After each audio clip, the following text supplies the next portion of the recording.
The call for an UN Convention on Marine Litter and Plastic Pollution is bringing us together today, and mainly 4 states pushing that call. There's Ecuador, Ghana, Germany, and Vietnam, and government representatives from those 4 countries are now here on the press conference in order to line out some details to their initiative. And the co-convener just presented their idea among the other UNEA member states just before the press conference, and there were around 100 supporters, and ministers here and the state secretary, they will just line out what happened and give more details about this convention. Who is giving us more information? I welcome Marcelo Mata. He is the Ecuadorian Minister for the Environment. Hello, Mr. Mata. There is Kouakou Afria with us, the Ghanaian Minister for Environment, Science and Technology. Welcome. There is Joachim Flassbart, State Secretary at the German Ministry for the Environment. And there is Ta Dinh Thi, Director General for the Vietnam Administration of Seas and Islands. He is on behalf of the Vietnamese Ministry for Natural Resources here with us. And there is Susan Gardner, Director Ecosystems Division on UNEP. So we start now with the statements, ladies and gentlemen, and then there is a short Q&A for all present media. I know there are also some observers here. Very welcome. Very good to have you here. But the floor is open for questions of media only. Let's start with Mr. Mata from Ecuador. You have the floor. As I was pleased to share in the intervention of this discussion panel, Ecuador has been part of a series of international, regional, and national processes, frameworks, and initiatives to combat marine plastic pollution. However, these efforts has properly coordinated with the global action with other countries. I would like to highlight the negative impact of marine plastics pollution on vulnerable ecosystems of particular value, such as ecologically and biologically significant marine areas, such as the marine waters surround the Galapagos Islands, where despite having a low waste generation rate, they have had huge amount of marine which comes from other regions and countries. More broadly, we also consider it essential to understand that the negative impacts of marine litter pollution affecting our present and that of the future generations. Human health, social, and well-being of communities can be affected by the presence of microplastics and marine plastic pollution. For all of the above, in order to prevent marine plastics pollution, especially in the marine environment, Ecuador considers that it's necessary a global legal instrument to regulate, to promote the management of the plastic in their entire life cycle, from the production, design, marketing, and transport, discarding, and waste management. This future instrument should be based on existing regional and global agreements and complemented by rules to ensure the prevention, reduction, mitigation of plastic pollution and its harmful effects of the environment. Health and well-being, including a circular economy and zero waste system, and with sufficient necessary technical and financial support for developing countries for progressive implementation. To achieve this, we need to adopt a common global vision with quantitative reduction targets at the global and national levels, technical and financial support to develop the research and development of the new technologies and the engagement of different actors who can contribute positive to this problem. In addition, we must have committed international and regional cooperative of the development of scientific knowledge, where all relevant actors are participants in the actions and contribute positively to the solutions to the problem. That is why we have made this call to the international community to participate in the next ministerial conference towards the adoption of a global agreement of marine pollutions which would open up the opportunity to discuss the next steps in global governance, while promoting the establishment on an international neo-Josism committee, and will guide us to adoption of a historic new Convention Pacific of Pollution. Thank you very much. Thank you, Mr. Mata, and I give the floor now to Mr. Kwaku Afriyie, the Ghanaian Minister for Environment. Please. My name is Oliver Boachi, and the minister had to jump off to another meeting, so I'm standing in for him, to just give a brief comment. Now, today, there is no global treaty or legal framework in place to regulate marine litter and plastic pollution. There are no obligations on nations to control them, and there are no global standards or regulations for guidance and enforcement. There are no recommended practices and procedures for preventing them, and there's no dedicated body in place to provide the scientific approaches for the national efforts. Most importantly, there are no financial mechanisms for supporting states in their efforts to meet their obligations. If we are to succeed in turning the tide, there is a need to change, and that change is a global agreement on marine litter and plastic pollution. This is not to deny the fact that the world recognizes marine litter and plastic pollution as perhaps the most pressing challenges that are facing mankind today. Indeed, there are numerous initiatives around the world by well-meaning global, regional, and national organizations whose aims are to address the challenges that marine litter and plastic pollution pose to the world and its people. The United Nations Environment Programme, UNEP, the G7, G20, and the World Economic Forum are all examples of global organizations who are leading the effort to tackle the problem of marine litter and plastic pollution. At the regional level, many organizations such as the African Ministerial Conference on Environment, that's AMCEN, the Association of Southeast Asian Nations, ASEAN, and the Permanent Commission for the South Pacific are making exemplary efforts to fight against marine litter. The Ellen MacArthur Foundation, the Alliance to End Plastic Waste, and many others are all non-profit organizations that are committed enormous resources to help nations, organizations, and individuals to tackle the plastics menace. And at the national level, many countries are taking bold initiatives to address the same problems. It is clear that enormous amounts of resources are being expended through the generosity of these organizations. What is missing are the common focus, cooperation, coordination, and efficiency, and what is obvious are the duplication of efforts and the ineffective use of these resources.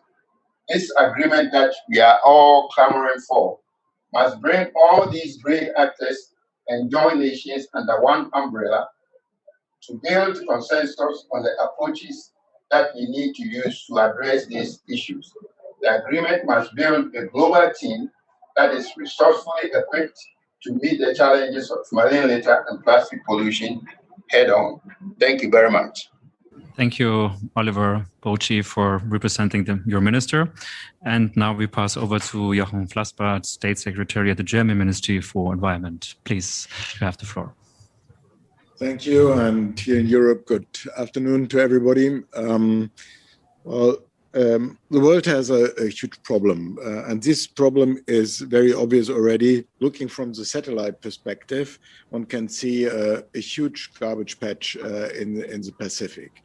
And this garbage patch is such an obvious signal that we need to act. And for Germany, fighting against marine litter is an important issue for quite a while already. We have put it on the agenda of the G7 under our presidency in 2015. Again, we put it on the agenda of the G20 in 2017. And We are of the view that this is now time to act, to create a global agreement to fight marine litter and plastic pollution. Already at the last UNEA, we dealt with the issue as well in 2019 in Nairobi, and Susan Gardner is with us here. We, from the German side, had hoped already at that time to get a mandate to negotiate a global agreement against marine litter and plastic pollution. We didn't have the momentum, obviously, the political momentum at that time in 2019 in Nairobi. So I invited and announced to invite for a group of like-minded countries to better prepare for the next UNEA, a group of those countries who share the view that we should, on a global level, organized between countries, based on a framework, based on a global agreement to fight against marine litter. We had a couple, together with Norway, we had a couple of very, very successful, encouraging meetings.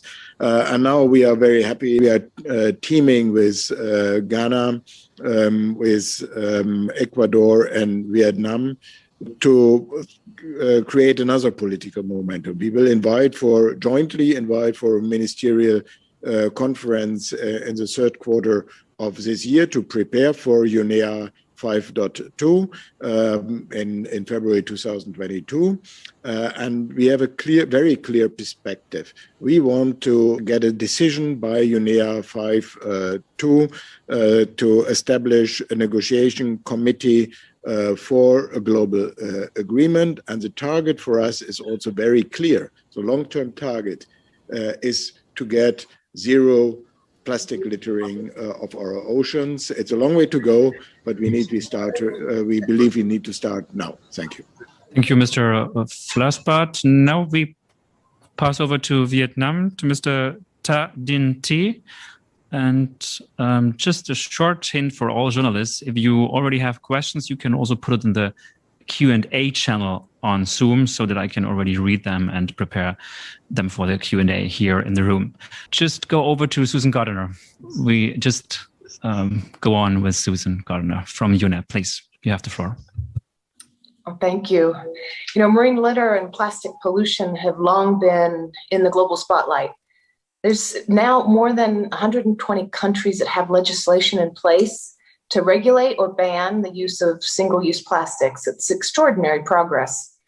As of January 1st of this year, we have the new annex under the Basel Convention that came into effect and places strict controls on international shipments of most plastic waste.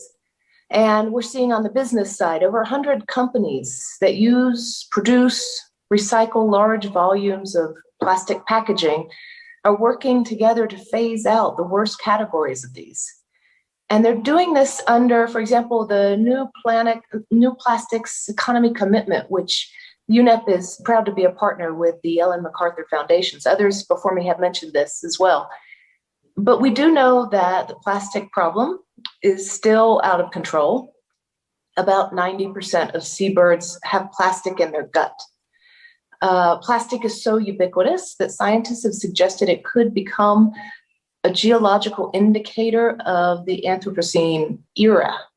I mean, it's extraordinary. And the cost of the negative externalities generated by plastic packaging is estimated to be about $40 billion annually.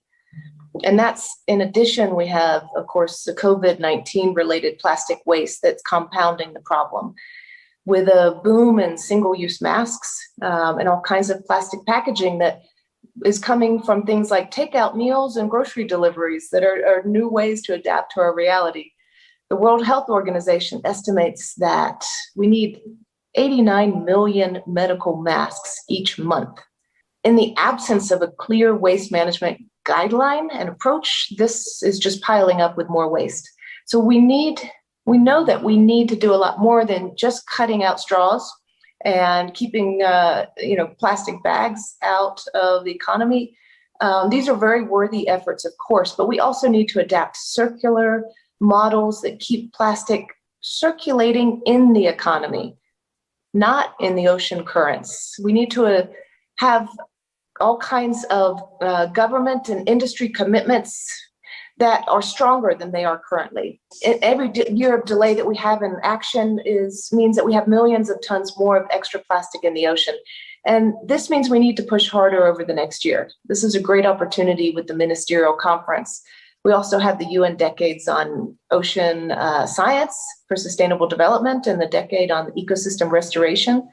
We have the resumed session of the UN Environment Assembly coming up, and we have existing initiatives through things like the UN-hosted Global Partnership on Marine Litter. We know that we need to support national and regional efforts to continue with global collaboration to galvanize ambition and political will, to stimulate innovation from the private sector and to unlock large-scale finance.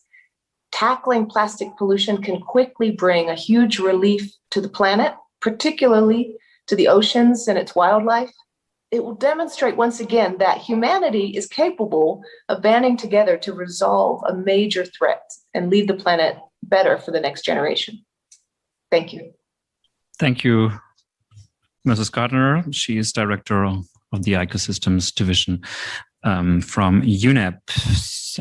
And I heard it's An Du Lu who is representing Vietnam. I'm sorry. Can you hear me? I'm sorry, Mr. Duque has just had to attend another sub meeting, so he has assigned me to speak on his state. Yes, Vietnam actually recognized the role in addressing the global plastic debris crisis. And actually, we have made great efforts in committing to strong action to reduce plastic debris in order to protect marine and ocean ecology and environment. As you've seen, we've joined the 127 countries that passed UN Environment Council resolution on the UN EP on plastic debris and marine microplastic.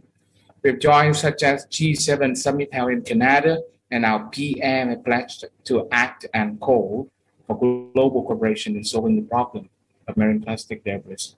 We also have other strategies for sustainable development in Vietnam marine economy by 2030, with visions up to 2045, which target the preventing and controlling of reducing pollutions of marine environment. And Vietnam set to be pioneer in the region in reducing marine plastic debris.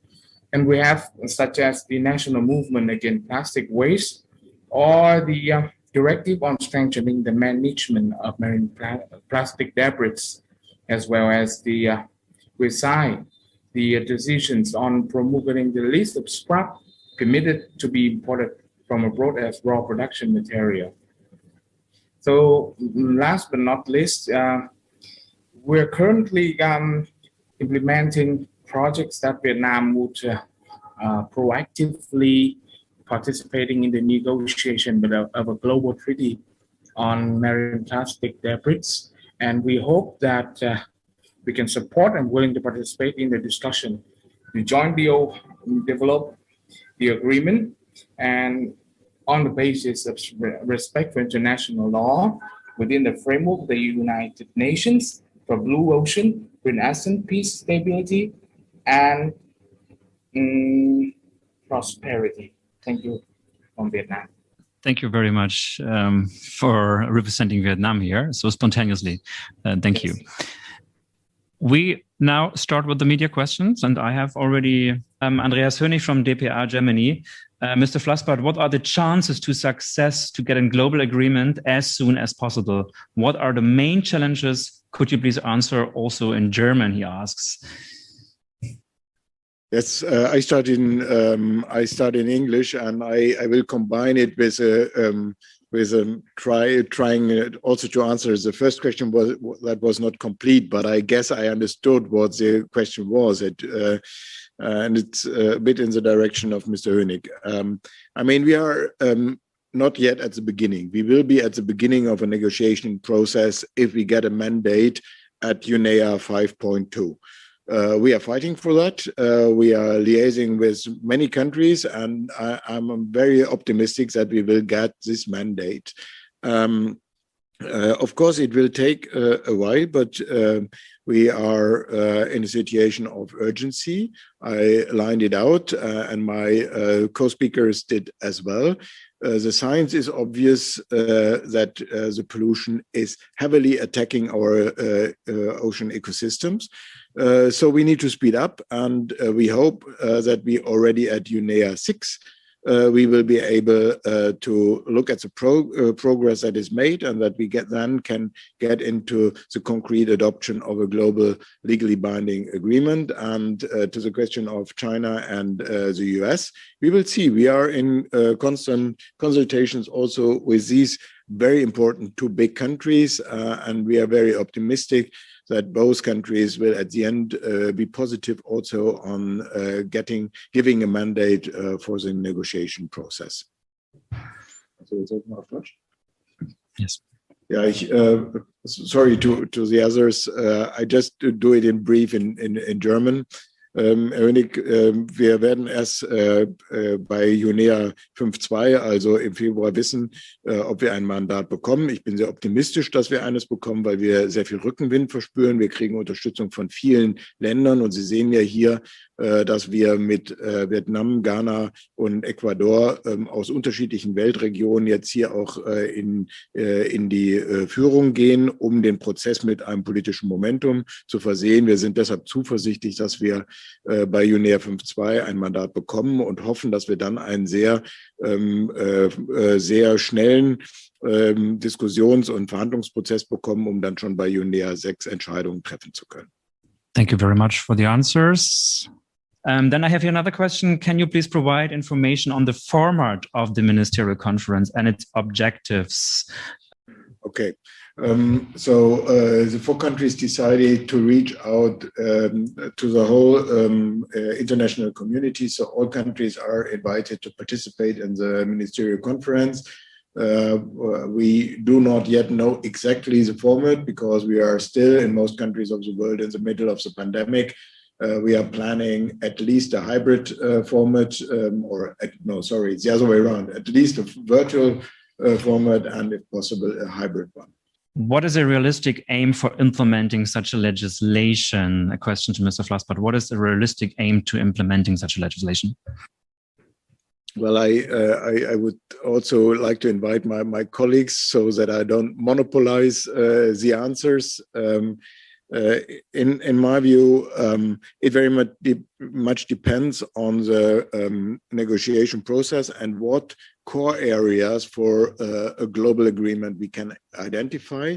It's very obvious that we will not find a one size fits all instrument, so we have to be differentiated. The situation in different countries are different. We have countries with very scrutinized waste management and also circular economy system. We have other countries who are not as advanced. The implementation or the success of implementation will very much depend on our ability to find the right instruments for different countries in their respective situations. But maybe Stefan Hofer, also other ministers want to answer. And just to add to what my colleagues have already said, we recognize the enormous challenge that we are going to face in trying to accomplish this objective of a global conference. And so being mindful of that, what we are doing is that between now and the time that the conference is actually held, we are going to organize a series of workshops to which we are going to invite stakeholders from all countries and also organizations that are also committed to having a unified front in dealing with this plastic menace.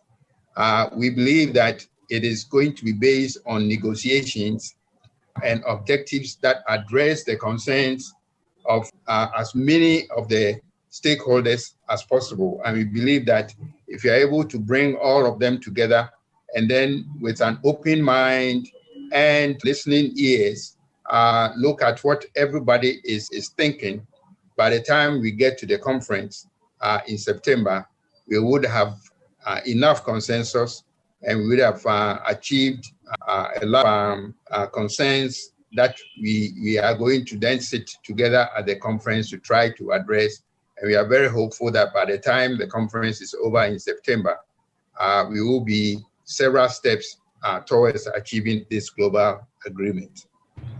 Thank you. Susan, you would like to add?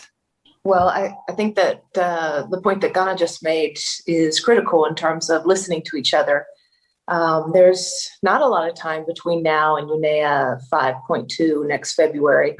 And so this ministerial conference provides this phenomenal opportunity to really understand the whole range of views that are out there of the different member states, to be able to really hear one another and find that commonality with time to begin to understand better areas where maybe that shared vision hasn't been set yet. UNEA, when we get to UNEA, the opportunity to set the global ambition to really understand what the goal statement will be and how to create the pace and the targets to ensure that whatever actions are considered will have the real impact that's desired. So there's a lot of work to do between now and UNEA 5.2 next year. But this conference is a great opportunity to begin to push forward with that kind of ambition. Okay, thank you very much, Susan Gardiner. I think then we have all questions that I can see here answered on. And then I say thank you very much for this press conference. Thank you very much for all the engagement and comments and questions. Have a good afternoon. Thank you to my colleagues, and bye-bye. Thank you so much. Thank you to all.